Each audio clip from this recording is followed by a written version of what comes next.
She was just a simple young woman with scars from her past, and he was the cold billionaire who never let anyone close.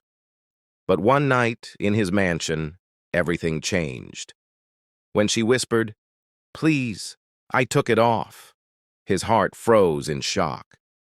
What happened next is a story of secrets, heartbreak, and a love powerful enough to melt even the coldest soul. Stay with us, because this isn't just a romance. It's a lesson about trust, forgiveness, and the kind of love America needs to hear today. Dominic Hayes had everything people dreamed of: wealth, fame, respect. Yet his world was painfully silent. Behind the tall glass walls of his penthouse, the sound of his own footsteps was the only thing that reminded him he was still alive. He was 36, handsome in the sharp, cold way a statue might be. His eyes were gray, deep, and distant, like winter skies that never learned how to smile. He spoke in short sentences, never raised his voice, and never showed a flicker of emotion. People called him the Man of Ice, and he wore that name like armor. Every handshake, every smile, every compliment in his world was paid for. No one got close, no one dared. He believed love was a weakness, something fools spoke of when they had nothing better to offer. But once, long ago, he had been different. Once he had trusted someone. She had promised forever and left the moment his company almost fell apart.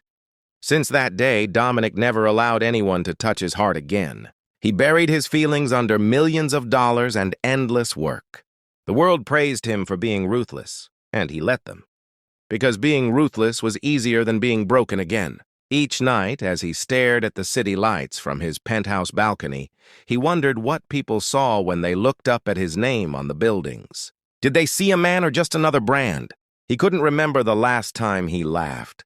The last time someone touched him without fear or motive. His heart had become an office, organized, cold, and empty. Even his assistant said he was too perfect to be human. But one quiet afternoon changed everything. He had gone to inspect one of his hotel projects outside New York City, a modern resort being built on the edge of a lake. The place smelled of wet paint and concrete. Workers hurried everywhere, afraid to make eye contact. Dominic walked through the site, his polished shoes untouched by dust, his sharp gaze scanning every corner. That was when he saw her. A young woman, small and graceful, standing on her toes to reach a shelf of tiles. Her hands were trembling slightly as she balanced the box against her shoulder. He could tell from the way her body moved. She was struggling, but too proud to ask for help. Her hair was tied loosely, strands falling over her face, catching the sunlight in soft gold.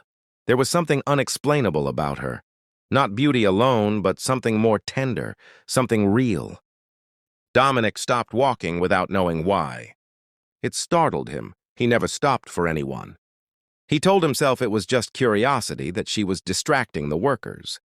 But his chest tightened as he watched her bite her lip in frustration. For a man who never felt anything, that tiny moment of care felt like a crack in his armor. He stepped forward, his voice smooth but commanding. "Be careful," he said. The girl turned, startled, almost dropping the box. Her blue eyes widened when she realized who he was. "I'm fine," she said softly, catching her breath. "I don't need help." Her voice trembled, but there was something steady beneath it. Pride. Dominic tilted his head slightly, surprised. No one had ever spoken to him like that. Not without fear, not without trying to impress him. For a moment, he didn't know how to respond. As he walked away, her words stayed with him like a quiet echo. He didn't know her name, but he couldn't erase her face from his mind. That night, as he sat alone in his luxury penthouse, the image of that woman lifting boxes with trembling hands haunted him. For the first time in years, he felt something strange, something warm, something human. And he hated that he didn't know why. Dominic Hayes, the billionaire who forgot how to feel, didn't know that one woman had just awakened the part of his heart he'd sworn was dead. The next morning, Aria Miller still couldn't believe what had happened. She had spoken back to Dominic Hayes, the billionaire whose name was whispered in boardrooms like a legend. All night, she kept replaying the moment in her head, terrified she had ruined her job before it had even begun. She worked as a junior designer, earning just enough to survive in a small rented apartment with flickering lights and cracked walls. Her dream was simple: to create beauty in a world that had only shown her pain. She didn't come from wealth or power, just hard work and hope. But 3 days later, an unexpected email arrived. It wasn't from the company's HR or her supervisor. It was from Dominic Hayes's personal assistant. Her hands shook as she opened it. "Mr. Hayes has requested that you personally handle the design of his private penthouse project. Report to his residence tomorrow morning at 9 a.m. Her breath caught.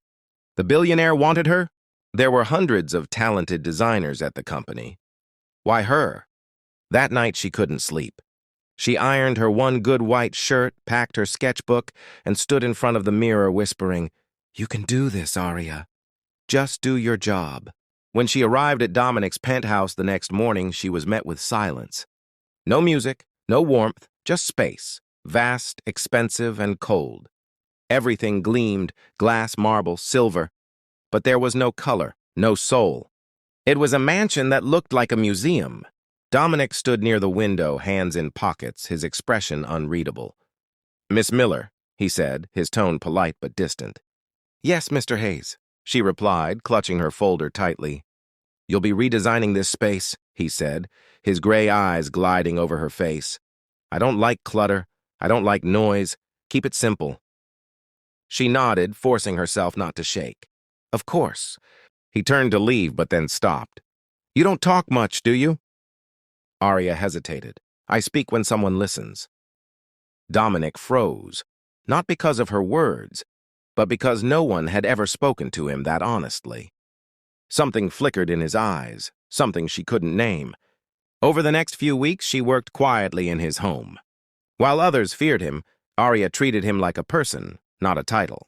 She didn't flatter him or seek his attention. She just did her work, humming softly as she sketched ideas and placed samples.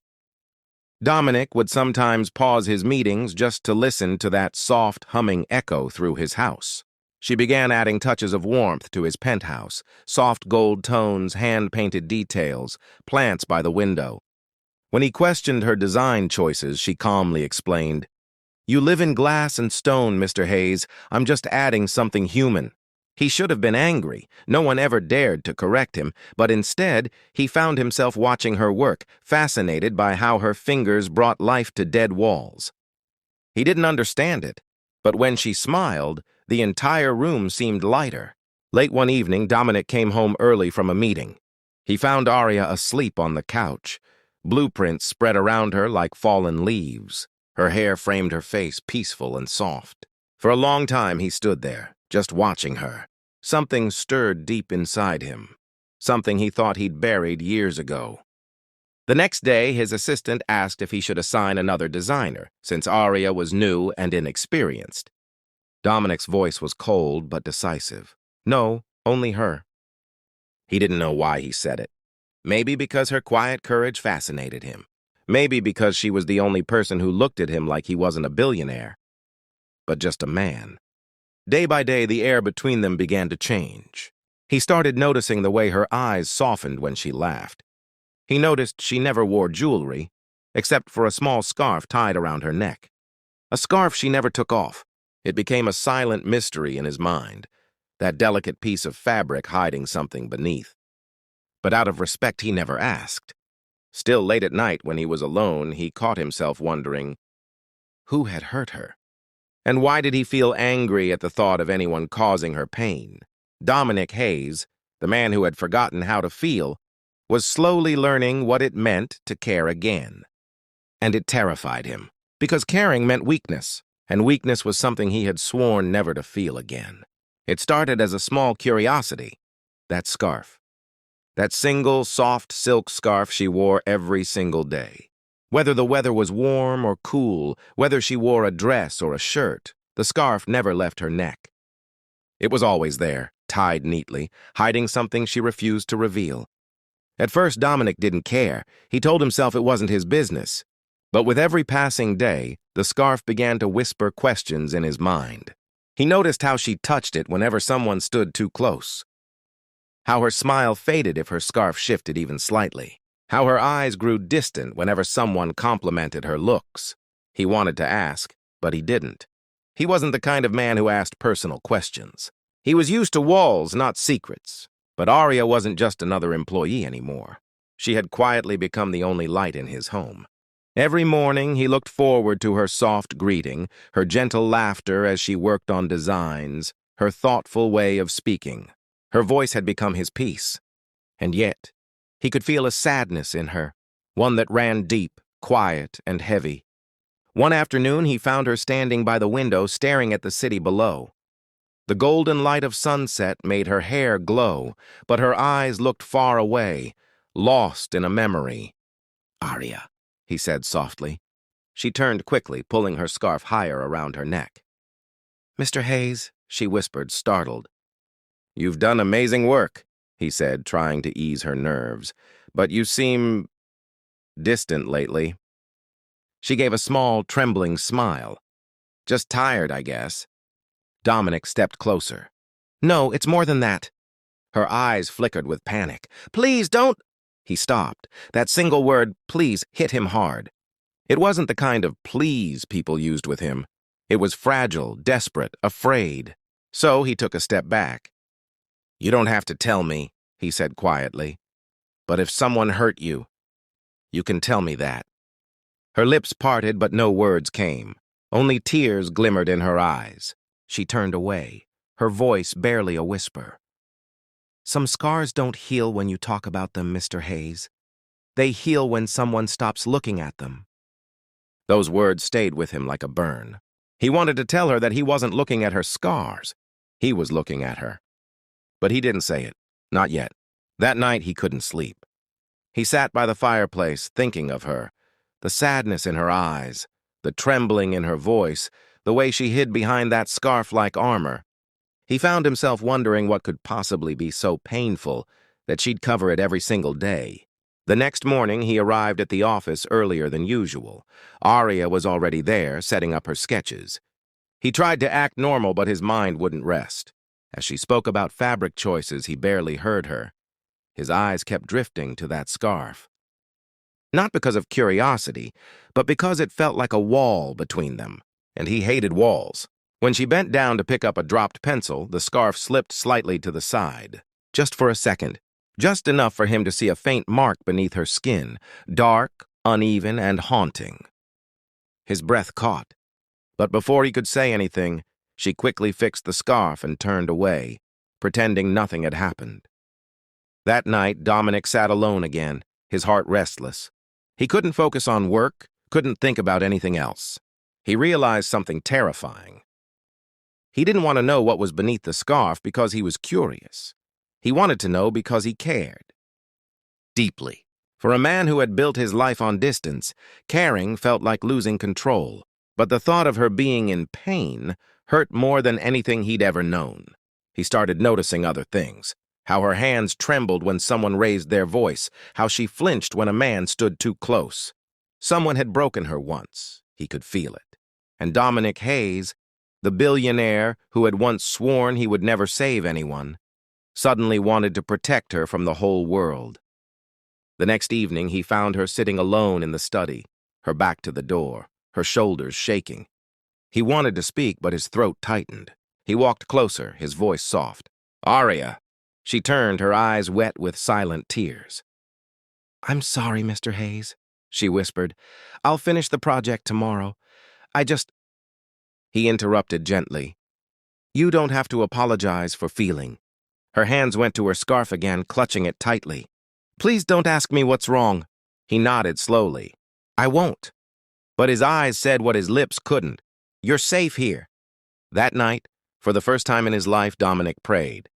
Not for money, not for power, but for the strength to help a woman whose scars he hadn't even seen yet. Because somewhere deep down he knew, whatever she was hiding beneath that scarf would soon change both of their lives forever. The night was quiet. Too quiet for a house that usually echoed with the sounds of business calls and footsteps. Dominic had canceled his meetings, sent everyone home early, and sat alone in his study. The fire crackled softly, painting golden light across the room. but even that warmth couldn't calm the storm inside him. For days, he'd noticed Aria avoiding his eyes. Her usual soft humming had gone silent. Something was wrong, something deep. And tonight, he wasn't going to ignore it. When he heard faint footsteps outside the door, he knew it was her. She entered the room hesitantly, holding a sketchbook to her chest. Her scarf, as always, was tied neatly around her neck, the ends falling over her white blouse. "You're still here," Dominic said quietly. "I wanted to finish the last layout," she whispered, her eyes down. He nodded slowly. "You don't have to work this late, Aria." She tried to smile, but her voice trembled. "I don't sleep much anyway." Dominic stood up and walked closer. "You've been crying." Her breath caught. "No, Yes, you have," he said gently. "What's wrong?" Her fingers tightened around her scarf. For a moment, she didn't speak. Then she whispered, "I can't keep hiding it anymore." He frowned softly. "Hiding what?" She looked up at him, her eyes filled with tears. "You'll hate me if you see." Dominic's heart clenched. "I could never hate you." Her lips trembled as she reached for the knot of her scarf. Her hands shook. "I took it off, please," she whispered, her voice breaking. The scarf slipped from her fingers and fell softly to the floor. Dominic froze. The world stopped breathing. There, across her neck, was a deep burn scar, uneven, pale, and cruel. It stretched down to her collarbone, proof of something unspeakable. Aria covered her face with trembling hands.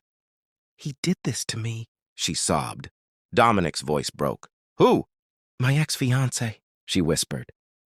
"I told him I didn't want to marry him after he hurt me. He said no one would ever want me again, that no one would even look at me without pity." Tears streamed down her cheeks as she continued.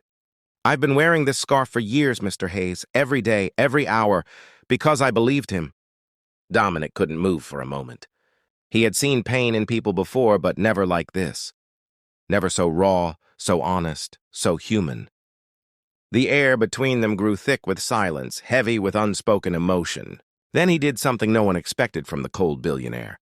He stepped closer, slowly as if approaching a fragile bird, and gently, he reached out and took her hands away from her face.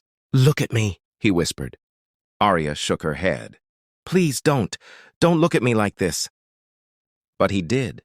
He looked at her, really looked, and saw not a scar, but a story of survival. "You're the most beautiful thing I've ever seen," he said softly. Her breath hitched. "Don't lie to make me feel better." He shook his head. "I'm not lying, Aria. You think that scar took away your beauty, but it didn't. It made you real. It made you brave." She looked up at him through tears, unable to speak. Dominic's hand rose, trembling, as he gently brushed her hair back and touched the edge of her scar with his fingertips. She flinched, not because of pain, but because it was the first time someone had touched her there with love instead of disgust. His voice dropped to a whisper. "Whoever hurt you tried to destroy your light, but he failed." Her tears fell faster now. "Why are you being so kind to me?" Dominic's lips trembled with emotion. "Because for the first time in years I feel something real, and I'm not going to let your past define who you are." She closed her eyes, sobbing quietly. "I thought I could never be loved again." He smiled sadly. "Then let me prove you wrong." He took her hand and placed it over his heart. "Do you feel that?" She nodded, tears falling. "It's beating because of you," he whispered. The silence that followed wasn't empty. It was full of understanding, full of unspoken promises. For a long time, they just stood there, two broken souls holding each other under the warm glow of the fire. When Aria finally looked up, her face was wet, but her eyes shone with something new, hope. And for the first time, she didn't reach for her scarf. Dominic smiled gently. "You never have to hide again, Aria." She whispered, "You mean that?" He nodded. "With all that I am." That night, the cold billionaire who had forgotten how to feel finally discovered what it meant to love. Not perfection, but truth. And Aria, who had spent years hiding behind fabric and fear, finally found someone who saw her, completely, beautifully, and without judgment. From that night, everything changed. Dominic became a different man. He no longer ordered her around. He listened. He no longer stayed behind his glass walls. He invited her in. Aria's quiet courage melted every wall around his heart. They spent hours together, not talking about work, but about life, about dreams. She told him about her love for painting, and he told her how he forgot what happiness felt like after his mother died. He began showing emotions again, laughter, care, fear. And one evening, as they stood on his balcony watching the sunset, Dominic said softly, "You taught me something no business deal ever could, that broken things aren't worthless." Aria looked up, her eyes shining. "And you taught me that cold hearts can still feel warmth." Months later, Dominic's once empty penthouse had changed. It now glowed with warmth, color, and love. Aria painted the walls herself. Dominic helped, though he ended up more covered in paint than the walls. They laughed, they teased, they healed. When he finally proposed, it wasn't in a grand ballroom or with reporters flashing cameras. It was simple, just the two of them in the same room where she once cried. He knelt holding a small velvet box, his voice trembling. "I once thought I was too broken to love, until you showed me that love isn't perfection, it's acceptance." Aria smiled, tears filling her eyes. "And I thought I was too scarred to be loved, until you proved me wrong." She said yes. As he kissed her scarred neck gently, he whispered, "Never hide again." That night, Dominic Hayes, the cold billionaire who once couldn't feel, finally understood what true beauty meant. Lesson. This story reminds us that love is not about flawless faces or perfect lives. It's about seeing beauty in someone's scars. Everyone carries pain, but the world becomes better when we learn to look beyond it. Love heals what cruelty tries to destroy. And no heart is too cold, no scar too deep to be loved again.